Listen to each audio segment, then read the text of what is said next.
of the issue. It's usually something below the issue. And that's, in order to divide, the enemy has to make things the focus that are not the focus. But because he already wins, if the main thing you're arguing about, the main thing you divide over other believers is whether it's pre-trib, post-trib, or mid-trib, rapture, that means you're already saying the most important thing is not Jesus, it's not God.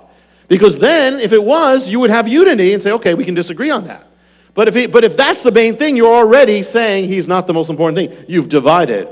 And that's what the enemy wants to do. There are many, there are good people can have different opinions and different views about things that are not central to salvation. It doesn't matter whether it's of tongues or the end time schedule or all those things or predestination and free will. They're both in the Bible. And people make mistakes. They can go off on one or the other, but that's still not the ultimate point. There are congregations that don't allow guitars or anything because they think guitars are unholy. But they only have organs because organs are holy. They don't realize that when organs were first introduced, in many places they were seen as worldly. There are believers who make it, who say that any contemporary worship isn't holy. If it's not a hymn, it's not holy.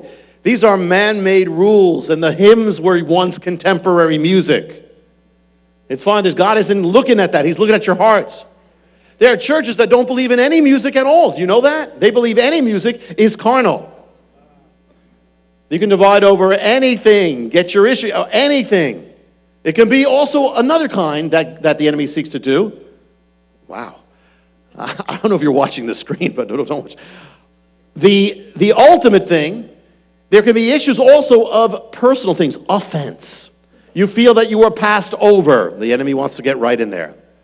Or you should have more status. You should be higher. Someone was lifted up, you're not. The enemy goes right in there. That's what happened with these guys in the wilderness. You've heard, who are like the famous, when you think of traitor, what do you think of? Think of Judas, and then who else? Who do you think of in America? Benedict Arnold. Benedict Arnold. You're a Benedict Arnold. Do you know who he was? He was a hero. He was an American hero. He was a courageous general. But he felt passed over for a promotion, for honor, and he grew bitter.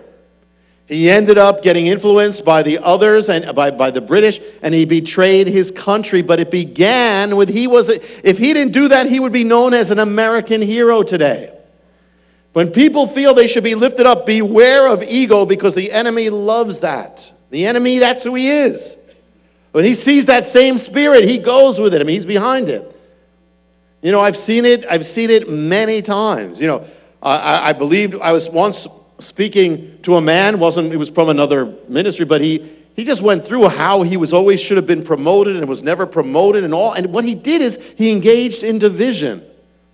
A situation, someone many years ago, someone who was in ministry or beginning to be in ministry, and he felt deprived of his position. And he began to engage in division. In the Bible, Absalom waited at the gate, looking for people with any issue to take the cause against David. And what happened with Absalom? Absalom felt that he was overlooked by his father.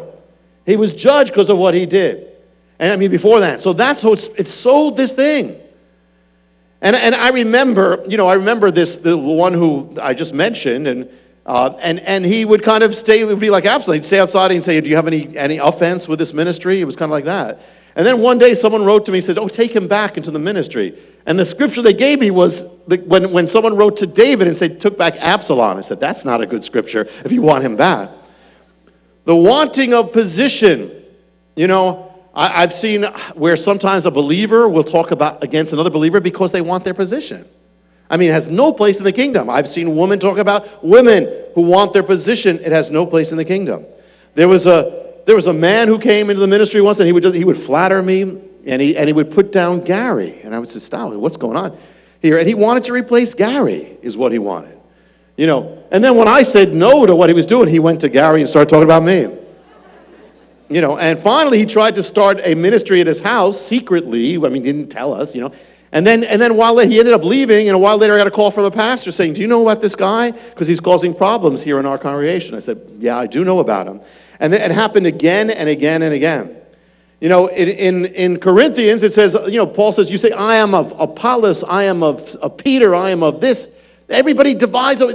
It's like the flesh, the spirit of the enemy seeks anything to divide over, even if it's the things of God. The enemy's fine with that. You know, you can use the things of God, you can use the doctrine. He loves that. It doesn't matter. The aim is division. You know, the first time I spoke at Beth Israel before I was leading, I mean, you know, years before, I was helping out and they had me speak. It was actually one of the very first kind of services when it was an outreach, and I said something, they came up to me and said, you were the best thing in this whole service. Why don't they let you speak more often? And the problem was, it was praise at the expense of everybody else. It was wrong. It was wrong. It doesn't matter. If something, you know, there are people in some congregations that have caused division over the color of the carpet, you know? I mean, that has happened. You know, we are here with a carpet, without a carpet. We've had a carpet, then we didn't have a carpet. Now we have a carpet, we hope to keep the carpet, but it doesn't matter. We'll still worship with or without the carpet. You know, or if you got to be watched, if you get negative, if you get frustrated, beware, the enemy loves frustration. You know, and sometimes there are people who have anger problems in the first place, you know, and then they bring it into the Lord. You know, or they're just you know, once there was someone had several of kind of these issues, and there was a lot of immaturity and a lot of pride, and he wanted recognition. He did everything he could to get recognition. And he did some things, started doing in rebellion of the leadership when he didn't get what he wanted. And some things that weren't even legal. And the leader said, you have to stop what you're doing. He said, no, I will not.